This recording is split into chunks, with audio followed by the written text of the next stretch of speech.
News ಸಂಗಮಕ್ಕೆ ಸ್ವಾಗತ. ಮೊದಲಿಗೆ headlines.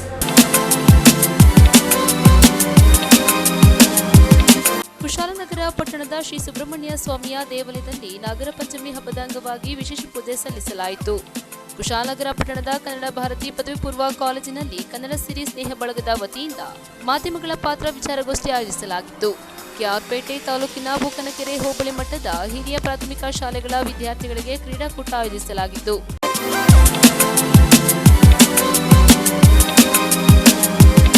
Kids world play home 2024-25ನೇ ಸಾಲಿನ ದಾಖಲಾತಿ ಆರಂಭವಾಗಿದೆ.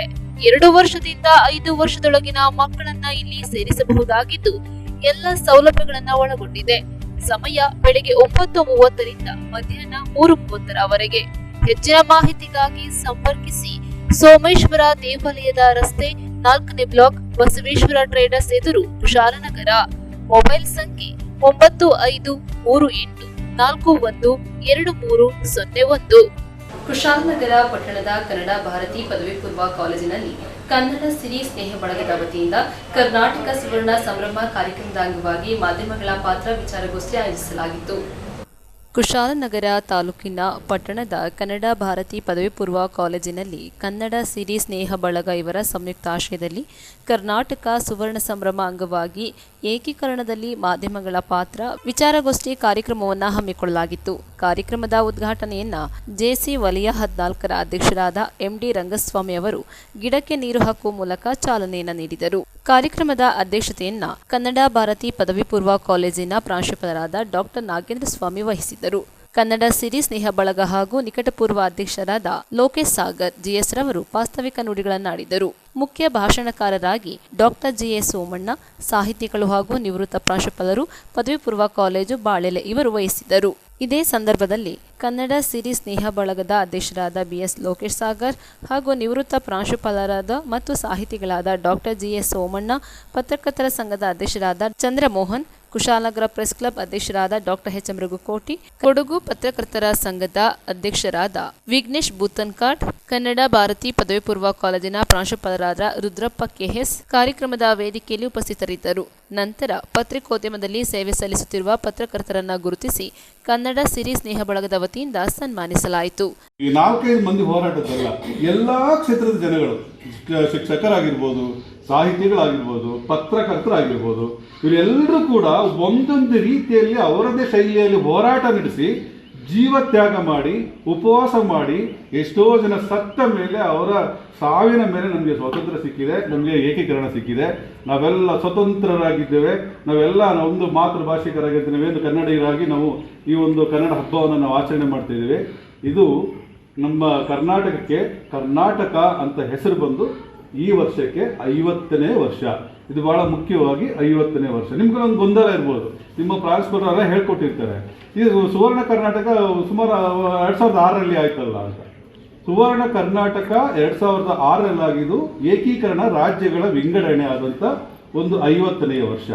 ಇವತ್ತು ನಾವು ಈ ವರ್ಷ ಆಚರಣೆ ಮಾಡ್ತಿರೋದು ಕರ್ನಾಟಕ ಅಂತ ಹೆಸರು ಬಂದು 50ನೇ ವರ್ಷ. ಕರ್ನಾಟಕ ಅಂತ ಹೆಸರು ಬಂದು 50ನೇ ವರ್ಷ. ಕಾಕತಾಳೀಯನಿಗೆ ಆವಾಗ ಮೈಸೂರಿನವರೇ ಮುಖ್ಯಮಂತ್ರಿ ಆಗಿದ್ದರು ದೇವರಾಜ ಅರಸರವರು. ಇವಾಗಲೂ 50 ವರ್ಷ ಆದಮೇಲೆ ಮೈಸೂರಿನವರೇ ಮುಖ್ಯಮಂತ್ರಿ ಆಗಿದ್ದಾರೆ ನಮ್ಮ ಸಿದ್ದರಾಮಯ್ಯನವರು. ಈ 50 ವರ್ಷಗಳ ನಂತರ ಕರ್ನಾಟಕ ಅನ್ನೋ ಹೆಸರು ಬಂದು 50 ವರ್ಷಗಳ ಸಂಭ್ರಮ ಆಚರಣೆಯನ್ನು ಇಡೀ ರಾಜ್ಯ ಆಚರಣೆ ಮಾಡ್ತಾ ಇದೆ. ಅದರಲ್ಲಿ ನಮ್ಮ ಸ್ನೇಹ ಬಳಗದಲ್ಲಿರುವಂಥ ನಾವೆಲ್ಲರೂ ಕೂಡ ನಾವೆಲ್ಲರೂ ಕನ್ನಡಿಗರಿರೋದ್ರಿಂದ ಆ ಒಂದು ಸಂಭ್ರಮಾಚರಣೆಯನ್ನು ವರ್ಷವಿಡೀ ನಾವು ಕಾರ್ಯಕ್ರಮವನ್ನು ಆಚರಣೆ ಮಾಡ್ತಾ ಇದ್ದೇವೆ. ಅದರಲ್ಲಿ ಇವತ್ತು 21ನೇ ಕಾರ್ಯಕ್ರಮವನ್ನು ನಾವು ನಿಮ್ಮ ಶಾಲೆಯಲ್ಲಿ ಆಯೋಜನೆ ಮಾಡ್ಕೊಂಡಿದ್ದೇವೆ. ಈ ಕಾಕತಾಳೀಯ ಅನ್ನೋಂಗೆ ಆಗಸ್ಟ್ 9 ಅಂತ ನಾನು ಹೇಳಿದ್ದೆ. ಆಗಸ್ಟ್ 9 ಅಂತ ಹೇಳಿದ್ರೆ ನಮ್ಮ ಕನ್ನಡಿಗರು, ನಮ್ಮ ಕನ್ನಡ ಮಣ್ಣಿನವರು ಎಷ್ಟು ತ್ಯಾಗಜೀವಿ ಅಂತ ಹೇಳಲಿಕ್ಕೆ ಅವತ್ತಿನ ನಮ್ಮ ಮೈಸೂರು ಸಂಸ್ಥಾನದ ಮಹಾರಾಜರೇ ಒಂದು ದೊಡ್ಡ ಉದಾಹರಣೆ. ಇವತ್ತು ಆಗಸ್ಟ್ 9ನೇ ತಾರೀಕು ಏಕೀಕರಣವನ್ನ ನಡೆಸುವಂಥ ಸಂದರ್ಭದಲ್ಲಿ ಅದು ಬಹಳ ದೊಡ್ಡ ವಿಶಾಲವಾದಂತಹ ಒಂದು ವಿಷಯ ಇರೋದು. ಅಷ್ಟು 1-10 ನಿಮಿಷದಲ್ಲಿ ಹೇಳಲಿಕ್ಕೆ ಆಗುವಂಥದ್ದಲ್ಲ. ಅದು ಬಹಳ ಶತಮಾನಗಳಿಂದ ಹೋರಾಟ ಮಾಡಿಕೊಂಡು ಬಂದಂಥ ಆ ಏಕೀಕರಣಕ್ಕೆ ಮೊದಲು ಸಹಿ ಮಾಡಿದವರೇ ನಮ್ಮ ಕನ್ನಡಿಗರು, ನಮ್ಮ ಮೈಸೂರಿನ ಮಹಾರಾಜರು ಆಗಸ್ಟ್ 9ನೇ ತಾರೀಕಿನಲ್ಲಿ. ನೋಡಿ, ಒಂದು ಪಕ್ಕದ ರಾಜ್ಯ ಜಿಲ್ಲೆ ನೆಕ್ಸ್ಟ್ ನವೆಂಬರ್ ಹೊತ್ತಿಗೆ ಆ ಕಾರ್ಯಕ್ರಮ ಅವರು ಪೂರ್ಣಗೊಳಿಸ್ತಾರೆ. ಸ್ವಂತ ಕಾರ್ಯಕ್ರಮವನ್ನು ಇವತ್ತೆಲ್ಲವೂ ಕೂಡ ಕನ್ನಡ ಪರವಾದಂಥ ಕಾರ್ಯಕ್ರಮಗಳು ಮಾಡ್ತಾ ಇದ್ದಾರೆ. ಇದರಲ್ಲಿ ಪತ್ರಿಕೆಗಳ ಪಾತ್ರ ಏನು ಅಂತ ಆಗಿದೆ. ಪ್ರಾಯಶಃ ಯಾವುದೇ ಕಾರ್ಯಕ್ರಮದ ಸುದ್ದಿ ಹೋಗುವಂಥದ್ದು, ಜನರನ್ನು ಒಗ್ಗೂಡಿಸುವಂಥದ್ದು ಮತ್ತು ಮನೆ ಮನೆಗಳಿಗೆ ವಿಷಯವನ್ನು ಮುಟ್ಟಿಸುವಂಥದ್ದು ಪತ್ರಿಕೆಗಳು. ಅವತ್ತು ಅಕ್ಷರ ಮಾಧ್ಯಮ ಇತ್ತಲ್ಲ, ಇವತ್ತಿನ ಹಾಗೆ ಎಲೆಕ್ಟ್ರಾನಿಕ್ ಮಾಧ್ಯಮಗಳು ಅದು ಬೆಳೆದಿರಲಿಲ್ಲ. ಅಕ್ಷರ ಮಾಧ್ಯಮವೇ ಇದ್ದದ್ದು. ಅದು ಅಕ್ಷರ ಮಾಧ್ಯಮ ಹೇಗಿತ್ತು, ಎಲ್ಲ ಮೊಳೆಗಳನ್ನು ಜೋಡಿಸುವಂಥ ಆ ಸಂದರ್ಭ ಆವತ್ತದು. ಇಡೀ ರಾತ್ರಿ ಮೊಳೆಗಳನ್ನು ಜೋಡಿಸ್ಬಿಟ್ಟು ಬೆಳಿಗ್ಗೆ ಪತ್ರಿಕೆಯನ್ನು ಮುದ್ರಣ ಮಾಡಿ ಕೊಡ್ತಾ ಇದ್ರು. ಹೀಗೆ ಈ ನಮ್ಮಲ್ಲಿ ಕನ್ನಡದ ಮೊದಲ ಪತ್ರಿಕೆ ಆರಂಭ ಆದದ್ದು ಜರ್ಮನ್ ಅವರಿಂದ. ನೋಡಿ, ಹರ್ಮನ್ ಮೋಗ್ಲಿಂಗ್ ಅಂತ ಒಬ್ಬ ಜರ್ಮನ್ ವಿದ್ವಾಂಸ ಕರ್ನಾಟಕಕ್ಕೆ ಬಂದು ಕನ್ನಡವನ್ನು ಕಲಿತು 1812ರಲ್ಲಿ ಮೊದಲ ಬಾರಿಗೆ ಮಂಗಳೂರಿನಲ್ಲಿ ಕನ್ನಡ ಪತ್ರಿಕೆಯನ್ನು ಶುರು ಮಾಡ್ತಾರೆ. ಅದೇ ಹರ್ಮನ್ ಮೋಗ್ಲಿಂಗ್ ಶುರು ಮಾಡಿದಂಥ 1812ರಲ್ಲಿ ಶುರುವಾದಂಥ ಪತ್ರಿಕೆ ಆಮೇಲೆ ಅದೇ ಮಂಗಳೂರು ಸಮಾಚಾರ ಅಂತೇಳಿ 1843ರಲ್ಲಿ ಅದನ್ನು ಮತ್ತೆ ಹೆಸರನ್ನು ಬದಲಾಯಿಸಿಕೊಂಡು ಪ್ರಸಾರ ಮಾಡ್ತಾರೆ. ಹೀಗೆ ಕನ್ನಡದ ಮೊದಲ ಪತ್ರಿಕೆ ಆರಂಭ ಆದದ್ದೇ ಜರ್ಮನ್ ಅವರ ಮೂಲಕ. ಬಹಳ ದೊಡ್ಡ ಕೊಡುಗೆಯನ್ನು ಅವರು ಕೊಡ್ತಾರೆ. ಆಮೇಲೆ ಅದು ಮಂಗಳೂರು ಸಮಾಚಾರ ಅಂತ ಆಗುತ್ತೆ, ಕನ್ನಡ ಸುವಾರ್ತಿಕ ಮಂಗಳೂರು ಪತ್ರಿಕೆ ಅಂತ ಆಗುತ್ತೆ. ಆಮೇಲೆ ಬಾಲಪತ್ರ, ಸತ್ಯದೀಪಿಕೆ, ಕ್ರೈಸ್ತ ಸಂಘ ಪತ್ರ, ಸಭಾಪತ್ರ ಅಂತ ಬೇರೆ ಬೇರೆ ಹೆಸರಿನಲ್ಲೆಲ್ಲವೂ ಕೂಡ ಇವು ಆರಂಭ ಆಗ್ತದೆ. ಇಲ್ಲಿ ಮೊದಲು ಪತ್ರಿಕೆಗಳು ಆರಂಭ ಆದದ್ದು ಧರ್ಮ ಪ್ರಸಾರಕ್ಕಾಗಿ. ಇದು ಬಾಂಗ್ಲಾದಲ್ಲಿ ಆರಂಭ ಆಗ್ತದೆ. ಯಾಕಂದರೆ ಬಂಗಾಳ ದೇಶ ಇದೆಯಲ್ಲ, ಇವತ್ತು ಬೇರೆ ಬೇರೆ ಪ್ರದೇಶಗಳ ಎಲ್ಲ ರಾಜ್ಯಗಳ ಭಾಷೆಗಳ ಆಧಾರದ ಮೇಲೆ ರಾಜ್ಯಗಳು ವಿಂಗಡಣೆ ಆಗಬೇಕಾದ್ರೆ ಬಂಗಾಳದವರ ಕೊಡುಗೆ ಬಹಳ ಇದೆ. 1905ರಲ್ಲಿಯೇ ನಮಗೆ ಸ್ವಾತಂತ್ರ್ಯ ಬರೋದಕ್ಕಿಂತ ಮೊದಲೇ ಬ್ರಿಟಿಷರ ಆಳ್ವಿಕೆ ಇದ್ದಂಥ ಸಂದರ್ಭದಲ್ಲಿಯೇ ಭಾಷೆಗಳ ಆಧಾರದ ಮೇಲೆ ರಾಜ್ಯಗಳ ಪುನರ್ ವಿಂಗಡಣೆ ಆಗಬೇಕು ಅಂತೇಳಿ ಬಂಗಾಳದಲ್ಲಿ ಈ ವಂಗಭಂಗ ಬರುವಂತಹ ಭೌಗೋಳಿಕ ಚೌಕಟ್ಟಿಗೆ ಏಕೀಕರಣ ಅಂತ ಹೇಳ್ತಾರೆ. ಅರ್ಥ ಆಯ್ತಲ್ಲ? ನಮ್ಮ ಕರ್ನಾಟಕ ಭೂಪಟ ನೋಡಿದ್ರಲ್ಲ ನೀವು? ಭೂಪಟ ನೋಡಿದ್ರಲ್ವ? ಮೊದಲು ಹಾಗೆ ಇರಲಿಲ್ಲ ಅದು. ಯಾಕೆಂದರೆ ರಾಜರ ಕಾಲದಲ್ಲಿ ಇದ್ದಾಗ ಇವತ್ತು ಯಾರು ಯಾವ ರಾಜ್ಯದಲ್ಲಿ ಇದ್ದೀವಿ ಅಂತ ನೀವು ಹೇಳೋಕ್ಕಾಯ್ತಲ್ಲ. ಯಾಕಂದರೆ ನೀವು ಕೊಡಗು ರಾಜ್ಯದಲ್ಲಿ ಇದ್ದೀರಿ ಅಂತ ಇಟ್ಕೊಂಡ್ರೆ ನಾಳೆ ಹೈದರಾಲಿ ಟಿಪ್ಪು ಸುಲ್ತಾನ ಬಂದು ಅಲ್ಲಿಂದ ಆಕ್ರಮಿಸ್ಕೊಂಡು ನಾಳೆ ರಾಜ ಚೇಂಜ್, ನಾಳೆ ರಾಜ ಬೇರೆ ಆಗ್ಬಿಟ್ಟಿದ್ರು. ಸ್ವತಂತ್ರ ನಂತರ ಕನ್ನಡ ಭಾಷೆ ಹೆಚ್ಚು ಜನ ಮಾತಾಡುವಂಥ ಭೌಗೋಳಿಕ ಪ್ರದೇಶವನ್ನು ಒಂದು ನಿರ್ದಿಷ್ಟ ವ್ಯಾಪ್ತಿಯೊಳಗೆ ತಂದು ಅದಕ್ಕೆ ಒಂದು ಹೆಸರಿಟ್ಟು ಮೈಸೂರು ರಾಜ್ಯ. ಆ ವ್ಯಾಪ್ತಿಯೊಳಗೆ ತುಂಬ ಬೇರೆ ಬೇರೆ ಅನ್ಯ ಭಾಷೆಗಳಿಂದ ತೊಂದರೆ ಅನುಭವಿಸುವಂಥ ಕೆಲವು ಭಾಗಗಳು, ಅದು ಕೆಲವು ಊರುಗಳು, ಕೆಲವು ಜಿಲ್ಲೆಗಳಿತ್ತು. ಅದು ನಮ್ಮ ಕೇರಳಕ್ಕೆ ಹೋಗಿರುವಂಥ ಕಾಸರಗೋಡು ಇರ್ಬೋದು, ಅಥವಾ ರಾಜ್ಕುಮಾರ್ ಅವರವರು ಗಾಜನೂರು ಇರ್ಬೋದು, ಇಲ್ಲ ನಮ್ಮ ಉತ್ತರ ಕರ್ನಾಟಕದಲ್ಲಿರೋ ಬೆಳಗಾವಿ ಜಿಲ್ಲೆ ಇರ್ಬೋದು, ಈ ಕಡೆ ಬೀದರು, ಗುಲ್ಬರ್ಗ, ರಾಯಚೂರು, ಬಳ್ಳಾರಿ, ಆ ಜಾಗದಲ್ಲಿ ಆಂಧ್ರದ ಒಂದು ಇದಕ್ಕೆ ಒಳಪಟ್ಟಂಥ ವ್ಯವಸ್ಥೆ ಇರ್ಬೋದು. ಇದೆಲ್ಲನೂ ಒಟ್ಟಾಗಿ ತಗೊಂಡು ಹೋಗಬೇಕು ಅಂದಾಗ ಒಂದು ಚಳುವಳಿ ಪ್ರಾರಂಭ ಆಗಿ ನಮ್ಮ ಅಧ್ಯಕ್ಷರು ಹೇಳಿದ್ರೆ ಒಂದು ಚಳುವಳಿ ಪ್ರಾರಂಭ ಆಗಿದೆ. ಚಳುವಳಿ ಪ್ರಾರಂಭ ಆದಾಗ ಅವ್ರು ಏನು ಮಾಡ್ತಾರೆ, ಬೆಂಗಳೂರಿಗೆ ಕಾಲ್ನಡಿಗೆ ಹೋಗಬೇಕು ಅಂದ್ಬಿಟ್ಟು ಒಂದು ಯೋಜನೆ ಮಾಡ್ತಾರೆ. ಕಾಲ್ನಡಿಗೆ ಯೋಜನೆ ಮಾಡಿದಾಗ ಸರ್ಕಾರ ಅದಕ್ಕೆ ವಿರೋಧ ಮಾಡ್ತದೆ. ಬರೀ ಸಾಹಿತಿಗಳು ಮಾತ್ರ ಮಾಡಿದ್ದಾರೆ, ಹಂಗಾಗಿ ಅವ್ರಿಗೆ ಸಪೋರ್ಟ್ ಮಾಡಬಾರ್ದು ಅಂತ. ಆಗ ಯಾವುದೇ ಪತ್ರಕರ್ತರು ಅವರು ಧಾರವಾಡದಿಂದ ಬೆಂಗಳೂರಿಗೆ ಬರೋವರೆಗೂ ಯಾವುದೇ ಪತ್ರಕರ್ತರು ಅವ್ರ ವಿಷಯನ ಪಬ್ಲಿಕ್ ಮಾಡೋದು. ಹಾಗಾಗಿ ಭಾಳ ಮುಜುಗರ ಆಗ್ತದೆ ಅವ್ರಿಗೆ. ನಾವು ಈ ಯೋಜನೆ ರೂಪಿಸ್ಕೊಂಡು ನಾವು ಬಂದು ಏನು ಪ್ರಯೋಜನ ಆಗಿಲ್ವಲ್ಲ, ಧಾರವಾಡದಿಂದ ನಾವು ಹುಬ್ಬಳ್ಳಿವರೆಗೆ, ಧಾರವಾಡದಿಂದ ನಾವು ಬೆಂಗಳೂರವರೆಗೆ ಬಂದು ನಮ್ಗೆ ಏನೂ ಕೆಲಸ ಆಗಲಿಲ್ಲ ಅಂತ ಹೇಳಿ ಬೇಜಾರು ಮಾಡಿಕೊಂಡು ಅವರು ವಿನಾಯಕ ಕೃಷ್ಣ ಗೋಕಾಕ್ ಅವರು ಡಾಕ್ಟರ್ ರಾಜ್ಕುಮಾರ್ ಅವ್ರನ್ನ ಕೇಳ್ಕೊತಾರೆ. ಅವ್ರಿಗೆ ನಾವು ಇಷ್ಟೆಲ್ಲ ಪ್ರಯತ್ನ ಮಾಡಿ ಏನೂ ಆಗಲಿಲ್ಲ, ದಯಮಾಡಿ ನಮಗೆ ಸಪೋರ್ಟ್ ಮಾಡಬೇಕು, ಈಗ ನಮಗೆ ಸಪೋರ್ಟ್ ಮಾಡಬೇಕು ಅಂತ. ಆಗ ರಾಜ್ಕುಮಾರ್ ಅವರು ಈ ಒಂದು ಹೋರಾಟಕ್ಕೆ ಧುಮುಕ್ತಾರೆ. ಯಾವಾಗ ರಾಜ್ಕುಮಾರ್ ಮತ್ತು ಚಲನಚಿತ್ರ ಮಂಡಳಿ ಈ ಒಂದು ಹೋರಾಟಕ್ಕೆ ಧುಮುಕ್ತದೆ, ಆಗ ಪತ್ರಕರ್ತರು ಈ ವಿಷಯನ ತುಂಬ ಬಹಿರಂಗವಾಗಿ ಇದನ್ನು ಪಬ್ಲಿಷ್ ಮಾಡ್ತಾರೆ. ಯಾವಾಗ ಪಬ್ಲಿಷ್ ಮಾಡಿದಾಗ ಇದಕ್ಕೆ ಒಂದು ಹೊಸ ಚೈತನ್ಯ ತುಂಬುತ್ತದೆ. ಪ್ರತಿ ಒಬ್ಬ ಮನಸ್ಸಿನಲ್ಲೂ ಸಹ ನಾವು ಹೌದು ಏಕೀಕರಣ ಆಗಬೇಕು, ಏಕೀಕರಣ ಸಪೋರ್ಟ್ ಮಾಡಬೇಕು ಅಂತೇಳಿ ಎಲ್ಲ ಒಂದಾಗಿ ರಾಜ್ಕುಮಾರ್ ನಮ್ಮ ಕರ್ನಾಟಕದ ಬೇರೆ ಬೇರೆ ಭಾಗದಲ್ಲಿ ಬೇರೆ ಬೇರೆ ರೀತಿಯ ಭಾಷಣಗಳನ್ನ ಮಾಡ್ತಾರೆ. ಆಬ್ಸೆನ್ಸ್ ಎದ್ದು ಕಾಣುತ್ತೆ. ಸತ್ತ ಕ್ಷಣದಲ್ಲಿ ಅದು ಅಮೆರಿಕದಲ್ಲಿ ನೀವು ಸಾವು ಆಗಿ ನಮ್ಮ ಇಲ್ಲಿ ಕೊಪ್ಪ ಅಥವಾ ಕುಶಾಲ ಗೊತ್ತಾಗುತ್ತೆ. ಯಾಕೆ ಗೊತ್ತಾ, ನಿಮ್ಮ ಆಬ್ಸೆನ್ಸ್ ಕ್ರಿಯೇಟ್ ಆಗುತ್ತೆ. ಆಗ ಆ ಒಂದು ಜೀವ ಹುಟ್ಟು ಸಾವಿನ ನಡುವೆ ನಾವು ಏನೋ ಒಂದು ಚಿಕ್ಕ ಸಾಧನೆ ಅಂತ ಹೇಳಲಿಕ್ಕಾಗಲ್ಲ, ನಾವು ನಮ್ಮ ಪ್ರಯತ್ನ, ನಮ್ಮ ಜವಾಬ್ದಾರಿಯನ್ನು ನಿಭಾಯಿಸಲೇಬೇಕಾಗುತ್ತೆ. ತಂದೆ ಕಳಿಸ್ತಾರೆ, ನಾನು ಶಾಲೆಗೆ ಹೋಗಬೇಕು, ಅದು ಪರಿಪೂರ್ಣ ಆಗೋದಿಲ್ಲ. ಅಲ್ಲಿ ಅವರು ಹೇಳಿದ್ದನ್ನು ಕೇಳಬೇಕು, ಪರೀಕ್ಷೆಗೆ ಬರೀಬೇಕು, ಜೊತೆಗೆ ನಿಮ್ಮದೇ ಆದ ವ್ಯವಸ್ಥೆ ಇದೆ, ನೀವೇ ಸೃಷ್ಟಿ ಮಾಡುವಂಥದ್ದು.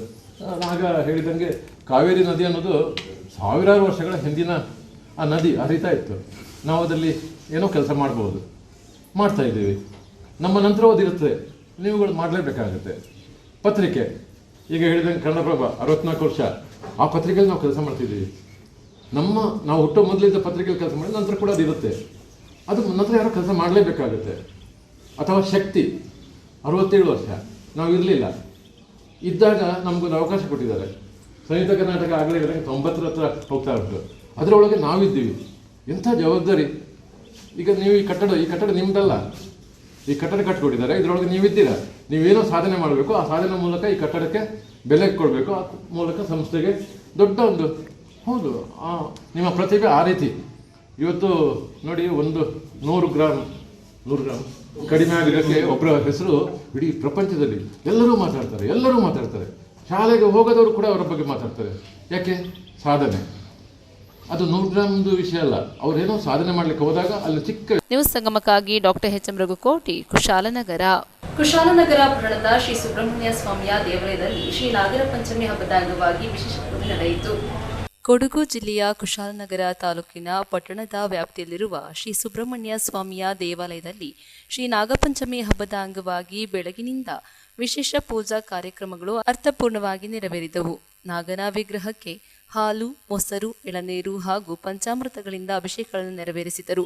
ನಾಗನಿಗೆ ಪಂಚಮಿಯ ದಿನದಂದು ಪೂಜೆಗಳು ಹಾಗೂ ಅಭಿಷೇಕಗಳು ನೆರವೇರಿಸಿದರೆ ತಮ್ಮ ಕಷ್ಟ ಕಾರ್ಪಣ್ಯಗಳು ಬಗೆಹರಿಯುತ್ತದೆ ಎಂಬ ನಂಬಿಕೆಯಲ್ಲಿ ಮಹಿಳೆಯರು ಬೆಳಗ್ಗೆ 5 ಗಂಟೆಯಿಂದ ದೇವಾಲಯ ಅಭಿಷೇಕಗಳು, ಪೂಜೆಗಳನ್ನು ಸಲ್ಲಿಸಿದರು.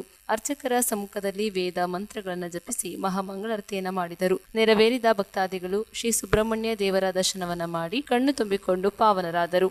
ನೆರವೇರಿದ ಭಕ್ತಾದಿಗಳಿಗೆ ತೀರ್ಥ, ಪ್ರಸಾದ, ಮಂಗಳಾರತಿ ವಿತರಿಸಿದರು. ಅಲ್ಲದೆ ದೇವಾಲಯವನ್ನ ಹಸಿರು ತೋರಣಗಳಿಂದ ಮತ್ತು ಸುಗಂಧ ಪುಷ್ಪಗಳಿಂದ ಅಲಂಕಾರವನ್ನ ಮಾಡಲಾಗಿತ್ತು.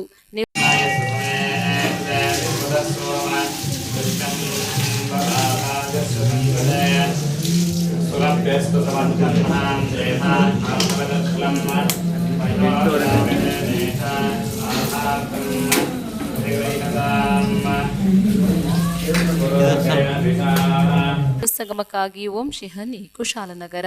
ಕುಶಾಲನಗರ ತಾಲೂಕಿನ ಸುಂಟಿಕೊಪ್ಪ ಹೋಬಳಿಯ ಹೇರೂರು ಗ್ರಾಮದಲ್ಲಿ ಕಾಡಾನೆಗಳ ಹಾವಳಿಯಿಂದ ಅಡಿಕೆ ತೋಟವನ್ನು ಧ್ವಂಸಗೊಳಿಸಿರುವ ಘಟನೆ ನಡೆದಿದೆ. ಕೊಡಗು ಜಿಲ್ಲೆಯಲ್ಲಿ ಕಾಡಾನೆಗಳ ಹಾವಳಿಯಿಂದ ಬೇಸತ್ತ ಕಾಫಿ ತೋಟದ ಮಾಲೀಕರುಗಳು. ಇತ್ತೀಚಿನ ದಿನಗಳಲ್ಲಿ ಕಾಡಾನೆಗಳು ತೋಟ ಹಾಗೂ ಕಾಫಿ ತೋಟಗಳ ಒಳಭಾಗದಲ್ಲಿ ಬೀಡು ಬಿಟ್ಟಿದ್ದು ಬೆಳೆದಂತ ಬೆಳೆಗಳು ಸಂಪೂರ್ಣವಾಗಿ ನಾಶವಾಗುತ್ತಿದೆ. ಸಾಲಗಳನ್ನು ಪಡೆದು ಬೆಳೆ ಬೆಳೆಯಲು ಮುಂದಾದ ನಮ್ಮಗಳಿಗೆ ಬೆನ್ನು ಬಿಡದೆ ಕಾಡುತ್ತಿರುವ ಕಾಡಾನೆಗಳು. ಕುಶಾಲನಗರ ತಾಲೂಕಿನ ಸುಂಟಿಕೊಪ್ಪ ಹೋಬಳಿಯ ಹೇರೂರು ಗ್ರಾಮದಲ್ಲಿ ಹಿಂಡಿಂಡು ಕಾಡಾನೆಗಳು. ಬೆಳೆದ ಬೆಳೆಗಳು ಸಂಪೂರ್ಣವಾಗಿ ನೆಲಕಚ್ಚುತ್ತಿದೆ. ಹೇರೂರು ಗ್ರಾಮದ ಕೃಷಿಕ ಚಂದ್ರಶೇಖರ್ ಎಂಬುವರು ತೋಟಕ್ಕೆ ನುಗ್ಗಿದ ಕಾಡಾನೆಗಳು ಅಡಿಕೆ ಸಸ್ಯಗಳನ್ನು ಸಂಪೂರ್ಣವಾಗಿ ಧ್ವಂಸ ಮಾಡಿದ್ದು ಬೆಳೆದು ನಿಂತ ಅಡಿಕೆ ಸಸ್ಯಗಳು ಸಂಪೂರ್ಣವಾಗಿ ಮುರಿದು ಹೋಗಿವೆ. ಇದನ್ನು ಕಂಡ ತೋಟದ ಮಾಲೀಕರು ಅರಣ್ಯ ಇಲಾಖೆ ಅಧಿಕಾರಿಗಳ ವಿರುದ್ಧ ಆಕ್ರೋಶ ವ್ಯಕ್ತಪಡಿಸಿದ್ದಾರೆ. ಅಲ್ಲದೆ ಕಾಡಾನೆಗಳು ತೋಟ ಹಾಗೂ ಕಾಫಿ ತೋಟಗಳ ಒಳಭಾಗದಲ್ಲಿ ಬರದಂತೆ ಸೂಕ್ತ ಕ್ರಮ ಕೈಗೊಳ್ಳುವಲ್ಲಿ ಅರಣ್ಯ ಇಲಾಖೆ ಮೌನ ವಹಿಸಿದೆ. ಆದ್ದರಿಂದ ನಮಗೆ ನಷ್ಟ ಉಂಟಾಗಿದ್ದು ಇದರ ಹಣವನ್ನು ಅರಣ್ಯ ಇಲಾಖೆಯವರೇ ತುಂಬಿಕೊಡುವಂತೆ ಒತ್ತಾಯಿಸಿದ್ದಾರೆ. ಫಸಲು ಕೊಡುವಂಥ ಗಿಡಗಳು ಉದ್ದಕ್ಕೂ ಇಲ್ಲ, ನಮ್ಮ ಡಿಪಾರ್ಟ್ಮೆಂಟ್ಗೆ ಮರ್ಯಾದೆ ಇಲ್ಲ. ಏನು ಗೊತ್ತಾ, ರೈತರ ಕಷ್ಟ ಅವ್ರಿಗೆ ಅರ್ಥ ಆಗ್ತಿಲ್ಲ. ನಾನು ಇಷ್ಟು ದಿವಸ ವೀಡಿಯೋ ಮಾಡಬಾರ್ದು ಅಂದ್ಕೊಂಡಿದ್ದೆ, ಫೋಟೋ ಹಾಕಬಾರ್ದು ಅಂದ್ಕೊಂಡಿದ್ದೆ. ನಾವು ಏನು ಹೇಳಿದ್ರು ಅವ್ರು ನಮ್ಮನ್ನು ಕೇರ್ ಮಾಡಲ್ಲ. ನೋಡಿ ಎಷ್ಟು ವರ್ಷ ಅಂತ ತಗೊಂಡು ನಾವು ಈ ಸಮಸ್ಯೆನ ಫೇಸ್ ಮಾಡ್ತಾ ಇರೋದು ಅರ್ಥ ಆಗಲ್ಲ. ನಾವು ಕೊಡೋ ಥರದೆಲ್ಲ ಅರ್ಜಿ ಕೊಟ್ವಿ, ಎಲ್ಲ ಥರ ಮಾಡಿದ್ವಿ.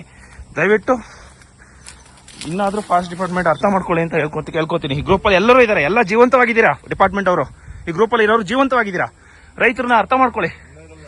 ನಾವು ಹೇಳಿದೇನು, ಮೇಲ್ಗಡೆ ಫಾರೆಸ್ಟ್ಗೆ ಒಂದು ಟ್ರಂಚ್ ವ್ಯವಸ್ಥೆ ಮಾಡ್ಕೊಡಿ ಅಂತ. ಯಾವುದನ್ನು ಮಾಡಲ್ಲ ಅಂತಂದ್ರೆ ಏನು ಆಟ ಆಡ್ತಿದ್ದೀರಾ ನಮ್ಮ ಜೊತೆ? ನ್ಯೂಸ್ ಸಂಗಮಕ್ಕಾಗಿ doctor H M Raghukoti, Kushalanagar. ಕ್ಯಾರ್ಪೇಟೆ ತಾಲೂಕಿನ ಬೆಡದಹಳ್ಳಿಯ ಶ್ರೀ ಪಂಚಭೂತೇಶ್ವರ ಕ್ಷೇತ್ರದಲ್ಲಿ ಮುತ್ತೈದೆಯರಿಂದ ಸಾಮೂಹಿಕ ಪಾದಪೂಜೆ ಕಾರ್ಯಕ್ರಮ ನಡೆಯಿತು. ಭೀಮನ ಅಮಾವಾಸ್ಯೆ ಅಂಗವಾಗಿ ಕೆಆರ್ಪೇಟೆ ತಾಲೂಕಿನ ಬೆಡದಹಳ್ಳಿಯ ಶ್ರೀ ಪಂಚಭೂತೇಶ್ವರ ಕ್ಷೇತ್ರದಲ್ಲಿ ಮುತ್ತೈದೆಯರಿಂದ ತಮ್ಮ ಪತಿಗಳಿಗೆ ಸಾಮೂಹಿಕ ಪಾದಪೂಜೆ ಕಾರ್ಯಕ್ರಮ ನಡೆಯಿತು. ಭೀಮನಂತೆ ತಮ್ಮ ಪತಿಗಳಿಗೆ ಶಕ್ತಿ ಬರಲಿ, 100 ಕಾಲ ಆರೋಗ್ಯವಂತರಾಗಿರಲಿ ಎಂದು ತಾಯಿ ಪಾರ್ವತಿ ಮಾತೆಯನ್ನು ಪೂಜಿಸಿ ಪ್ರಾರ್ಥಿಸಲಾಗಿದೆ ಎಂದು ತಿಳಿಸಿದ ಪೀಠಾಧ್ಯಕ್ಷರಾದ ಶ್ರೀ ರುದ್ರಮುನಿ ಸ್ವಾಮೀಜಿ, ಪತಿ ಪತ್ನಿಯರಲ್ಲಿ ಪಾರ್ವತಿ ಪರಮೇಶ್ವರರಂತೆ ಹೊಂದಾಣಿಕೆ ಹಾಗೂ ಪ್ರೀತಿ ಬರಲಿ, ದಂಪತಿಗಳು 100 ಕಾಲ ಆರೋಗ್ಯವಂತಾಗಿರಲಿ ಎಂದು ತಾಯಿ ಜಗನ್ಮಾತೆ ಪಾರ್ವತಿ ದೇವಿಗೆ ವಿಶೇಷ ಪ್ರಾರ್ಥನೆ ಸಲ್ಲಿಸಲಾಯಿತು. ನೂರಾರು ಪತಿ ಪತ್ನಿಯರು ಸಾಮೂಹಿಕವಾಗಿ ಪಾದಪೂಜೆ ಮಾಡಿ ತಮ್ಮ ಪತಿಗಳಿಗೆ ದೀರ್ಘಾಯುಷನ್ನು ಕೋರಿ ಪ್ರಾರ್ಥಿಸಿದ್ದಾರೆಂದು ಸ್ವಾಮೀಜಿ ತಿಳಿಸಿದರು. ಕಾರ್ಯಕ್ರಮದಲ್ಲಿ ತಾಲೂಕು ಬಿಜೆಪಿ ಉಪಾಧ್ಯಕ್ಷರಾದ ಭಾರತೀಪುರ ಪುಟ್ಟಣ್ಣ ದಂಪತಿಗಳು, ಪುರಸಭೆ ಮಾಜಿ ಸದಸ್ಯರಾದ ಕೆಎನ್ ಕಿರಣ್ ದಂಪತಿಗಳು, ಪತ್ರಕರ್ತರಾದ ಕಾಡು ಮೆಣಸ ಚಂದ್ರು ದಂಪತಿಗಳು ಸೇರಿದಂತೆ ನೂರಾರು ದಂಪತಿಗಳು ವಿಶೇಷ ಪೂಜಾ ಕಾರ್ಯಕ್ರಮದಲ್ಲಿ ಭಾಗವಹಿಸಿ ದೇವಿಯ ಕೃಪೆಗೆ ಪಾತ್ರರಾದರು.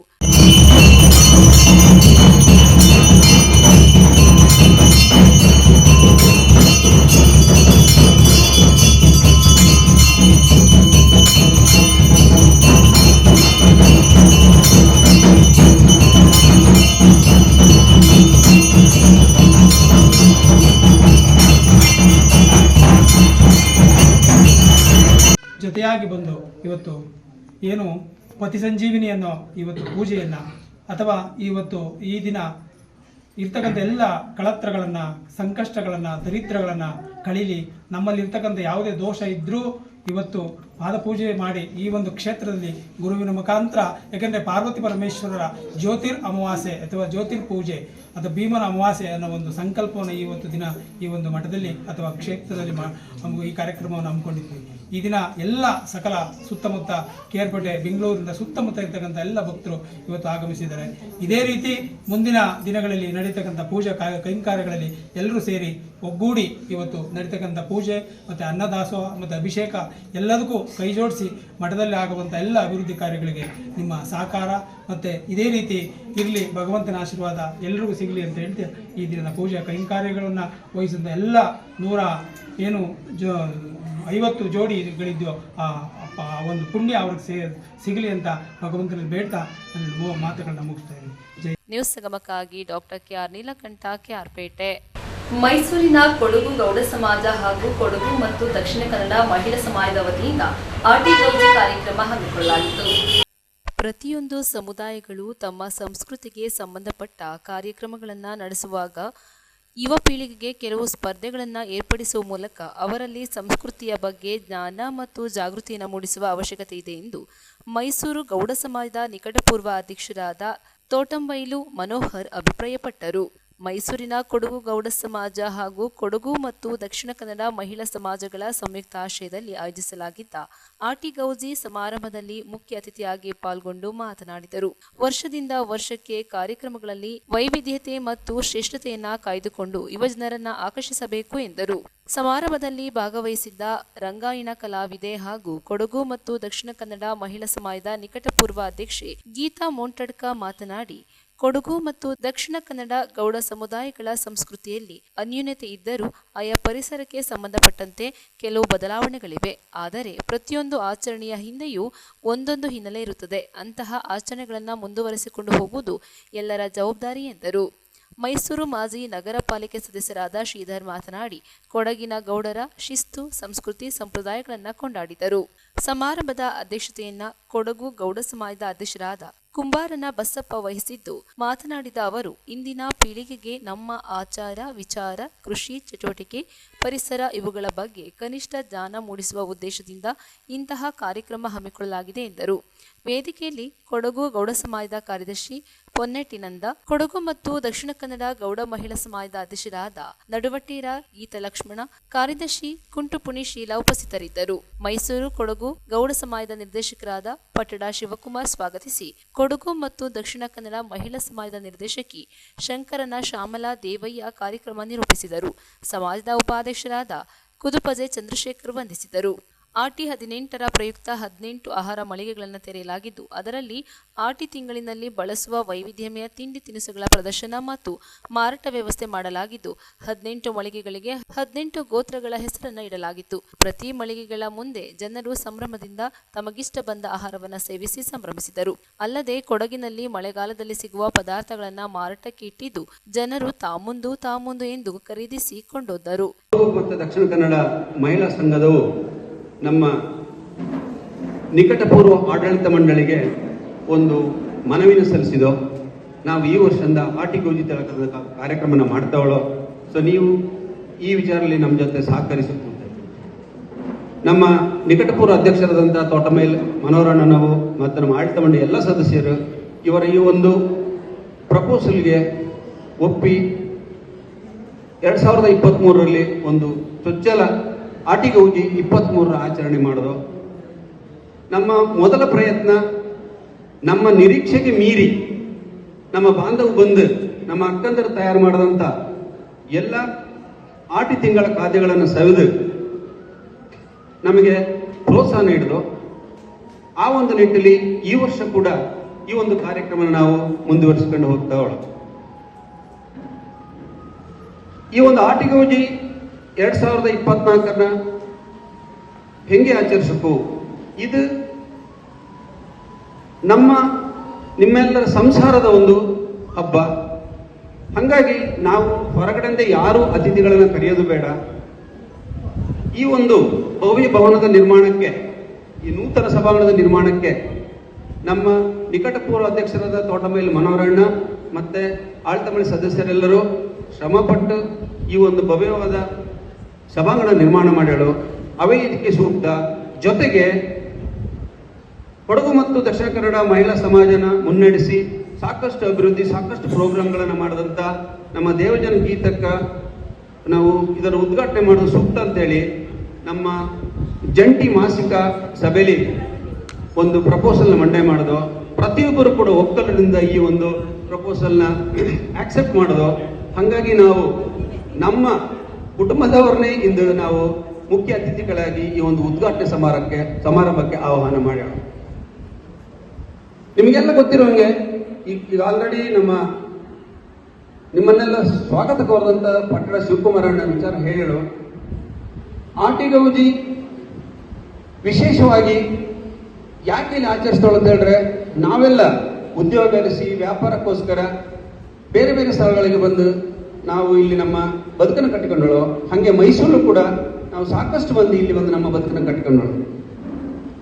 ನಮ್ಮ ಜನರೇಷನ್, ನಮ್ಮ ಪೀಳಿಗೆ ಈ ಆಟಿ ತಿಂಗಳಲ್ಲಿ ನಾವು ಕಂಡದ್ದು ಆ ಒಂದು ಪ್ರೇರಣೆಯಿಂದ ನಾವು ಇಂದು 2ನೇ ವರ್ಷಕ್ಕೆ ಈ ಒಂದು ಆಟಿಗೌಜಿನ ನಾವು ಕಾಲಿಡಿಸ್ತಾವಳು. ಇದಕ್ಕೋಸ್ಕರ ಎಲ್ಲವೂ ಕಷ್ಟಪಟ್ಟಳು. ನೀವು ಕಳೆದ ವರ್ಷ ನೋಡಿರುವಿರಿ, ಆಟಿಗೌಜಿಲಿ ಒಟ್ಟು 16 ಮಳಿಗೆಗಿದ್ದು ಆ 16 ಮಳಿಗೆಗಳಿಗೆ ನಾವು ಕಳೆದ ವರ್ಷ ಏನು ಮಾಡಿದ್ರು ಅಂತ ಹೇಳಿದ್ರೆ, ಕೊಡಗಲ್ಲಿ ಸಿಗುವಂಥ ಎಲ್ಲ ಬೇರೆ ಬೇರೆ ಥರದ ಹಣ್ಣುಗಳ ಚಿತ್ರಗಳನ್ನ ಹಾಕಿ ಆ ಒಂದು ಹಣ್ಣುಗಳ ಒಂದು ಹೆಸರನ್ನ ನಾವು ಕೊಟ್ಟಿದ್ದು. ಏನು ಹೇಳಿದ್ರೆ, ಎಲ್ಲಕ್ಕೆ ನಮ್ಮ ಮಕ್ಕಳಿಗಂತೂ ಅದರ ಬಗ್ಗೆ ಎಂಥದ್ದು ಗೊತ್ತಿದ್ಲೆ ಅದರ ಬಗ್ಗೆ ತಿಳ್ಕೊಳ್ಳಿ ಅಂತ ಹೇಳಿಬಿಟ್ಟು, ಅದೇ ರೀತಿ ಈ ವರ್ಷನೂ ಯಾವುದಾದ್ರೊಂದು ಹೊಸ ಥೀಮ್ ತಗೊಳಕು ಅಂತ ಹೇಳ್ಕೊಳ ನಮಗೆ ಒಟ್ಟು 18 ಸ್ಟಾಲ್ಗೆ ಬಂದವು. 18 ಸ್ಟಾಲ್ಗೆ ಬಾಕನ ನಮ್ಮ ತಲೆಗೆ ಬಂದದೆ ನಮ್ಮ ಅರೆಭಾಷೆಗೌಡರ 18 ಗೋತ್ರಗಳ ಬಗ್ಗೆ ಯಾಕೆ ನಾವು ಅದರ ಹೆಸರನ್ನು ಹಾಕಾಗದು ಅಂತ ಹೇಳ್ಬಿಟ್ಟು, ಅದೇ ಥರ ಈ ಸಲ ನಮ್ಮ ಎಲ್ಲ ಸ್ಟಾಲ್ಗಳಿಗೆ 18 ಗೋತ್ರಗಳ ಹೆಸರುಗಳನ್ನ ನಾವು ಹಾಕೊಳ್ಳೋ. ನೀವು ಆ ಒಂದು ಅಲ್ಲಿನ ಊಟನ ಸವಿಯೋದ್ರೊಟ್ಟಿಗೆ ಆ ಒಂದು ಹೆಸರನ್ನ ಏನು ಕೊಟ್ಟೋಳೋ ಅದನ್ನು ಕೂಡ ಖಂಡಿತ ನೀವು ತಿಳ್ಕೊಳಕು. ಯಾಕೆಂದ್ರೆ ನಮ್ಮ ಗೋತ್ರದ ಬಗ್ಗೆ ನಮಗೆ ಗೊತ್ತಿದೆ ಹೊರತು ಬೇರೆ ಗೋತ್ರದ ಬಗ್ಗೆ ಖಂಡಿತ ನಮಗೆ ಗೊತ್ತಿರಲಿ. ತಿಳ್ಕಣಿ ಎಲ್ಲವೂ ಅಣ್ಣಂದರೆ ನೆಕ್ಸ್ಟ್ ಅರೆಭಾಷೆ ದಿನಾಚರಣೆ ಬಗ್ಗೆ ಇದರ ಬಗ್ಗೆ ಒಂದು ಪ್ರಶ್ನೆ ಅಂತ ಇರ್ತದೆ. ಒಂದು ವಿಚಾರ ಏನು ಹೇಳ್ತಾ ಹೇಳ್ರೆ, ನಮ್ಮ ಹೆಚ್ಚಿನ ಈ ನಮ್ಮ ಮಕ್ಕ ಏನೋಳೋ ಅವಕ್ಕೆ ನಮ್ಮ ಕೊಡಗಲಿ ಬೆಳೆಯತಕ್ಕಂಥ ಏನೇನು ತರಕಾರಿ ಇರೋದು, ಪ್ಲಾಂಟೇಶನ್ ಕಾಪ್ ಇರೋದು, ಅವ್ರ ಬಗ್ಗೆ ಅವ್ರಿಗೆ ಅರಿವೇ ಇಲ್ಲ. ಮೊನ್ನೆ ಯಾರನ್ನೋ ಕೇಳಿದೆ ನಾನು, ಬೆಂಡೆಕಾಯಿ ಗಿಡ ಹೆಂಗಿದೆಪ್ಪ ಅಂತೇಳಿ. ಬೆಂಡೆಕಾಯಿ ಗಿಡ ಗೊತ್ತಿಲ್ಲ ಅವಕ್ಕೆ. ಇನ್ನೂ ಅದಕ್ಕಿಂತ ಒಂದು ಹಾಸ್ಯಾಸ್ಪದ ಸಂಗತಿ ಅಂತ ಹೇಳಿದ್ರೆ, ಯಾರೋ ಒಬ್ಬ ಒಂದು ಗೂಡಿನ ಇಂಟರ್ವ್ಯೂ ಮಾಡ್ತಿದ್ದೋ, ಭತ್ತ ಹೆಂಗೆ ಬೆಳೆದೆ ಅಂತ.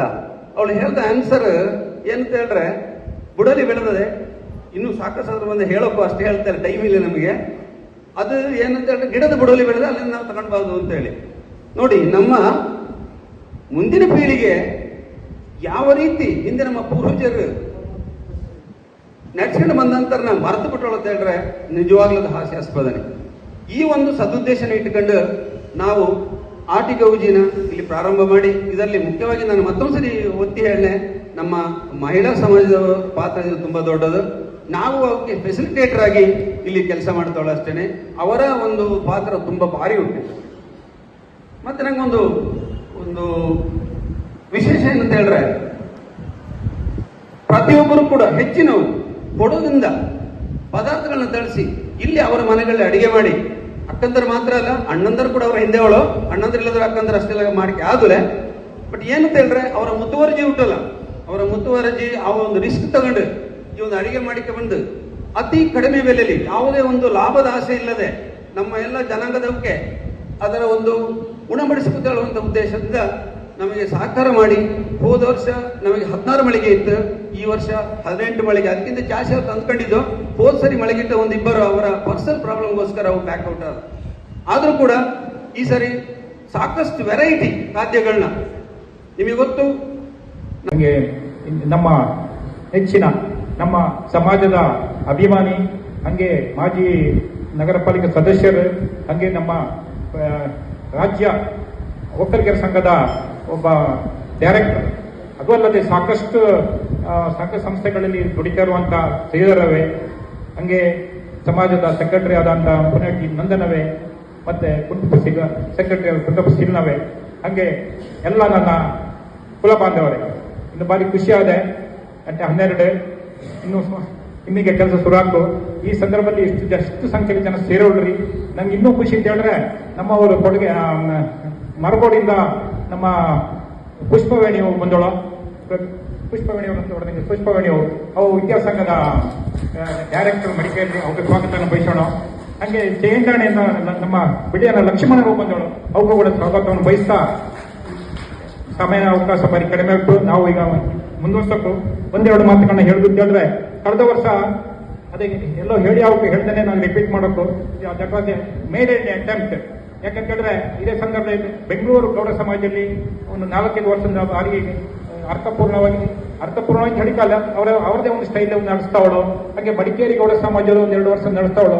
ಹಂಗೆ ಖುದ್ದಾಕನ ನಮಗೆ ಆಲೋಚನೆ ಆಗ್ತದೆ, ನಮ್ಮ ಆಫೀಸ್ನಲ್ಲಿ ಖುದ್ದು ನಾವೆಲ್ಲ ಆಡ್ಕೋಣ, ನಾವು ಯಾಕೆ ಮಾಡೋಕ್ಕಾಗದು ಅಂತೇಳಿ ತಾರಾತೂರಿಲಿ ಒಂದು ಸ್ವಲ್ಪನೇ ಸಮಯದಲ್ಲಿ ಮಾಡ್ದು ಒಂದು 16 ಸ್ಟಾಲ್ಗಳಿಟ್ಟು ಅದರಲ್ಲಿ ಸಾಕಷ್ಟು ನ್ಯೂನತೆಗೆ ಕಂಡು, ಅಂದರೆ ನಮಗೆ ಸ್ಪೇಸ್ ಕನ್ಸ್ಟೆಂಟ್ ಆದ್ರೆ ಸಾಕಷ್ಟು ಜನ ಬಂದು, ಆದರೂ ಒಂದು it was A success story ಅಂತ ಹೇಳಕ್ಕೆ.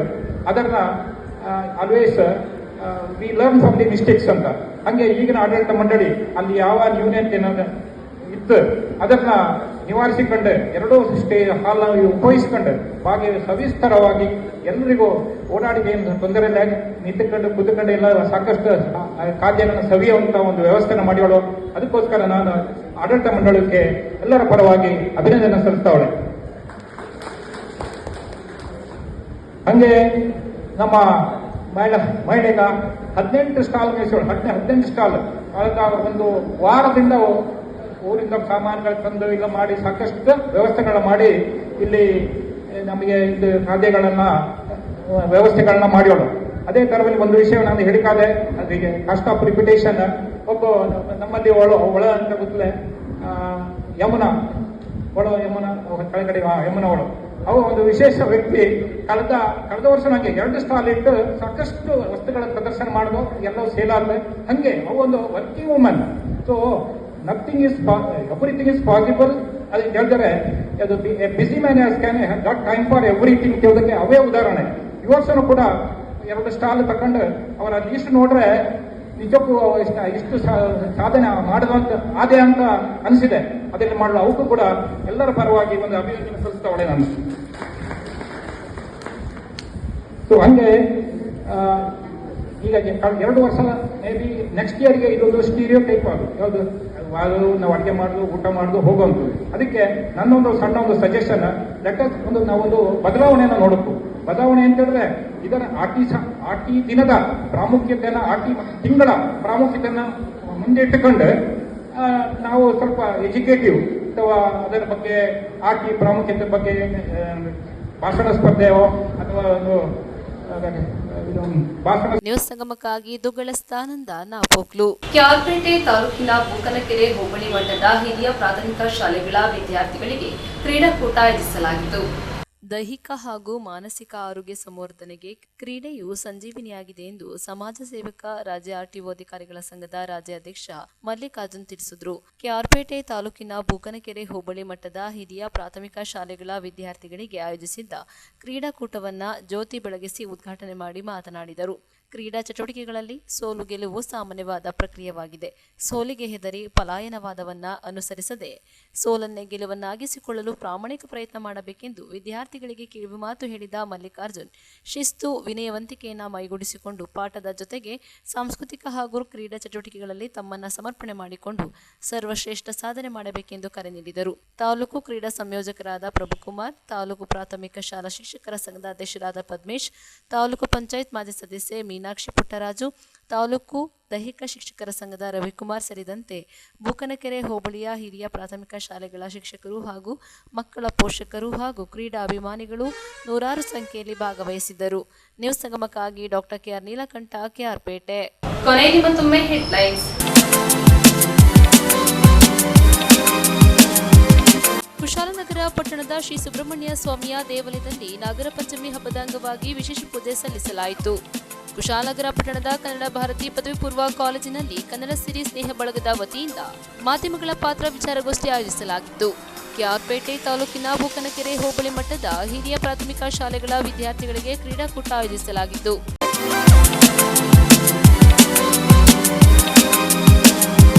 ಇಲ್ಲಿಗೆ ನ್ಯೂಸ್ ಸಂಗಮ ಮುಕ್ತಾಯವಾಯಿತು. ಸುದ್ದಿ, ಮಾಹಿತಿ, ಮನೋರಂಜನೆಗಾಗಿ ನೋಡ್ತಾ ಇರಿ ಸಂಗಮ ಟಿವಿ. ವಂದನೆಗಳೊಂದಿಗೆ ಸುಪ್ರೀತಾ ಎಲ್ಎನ್.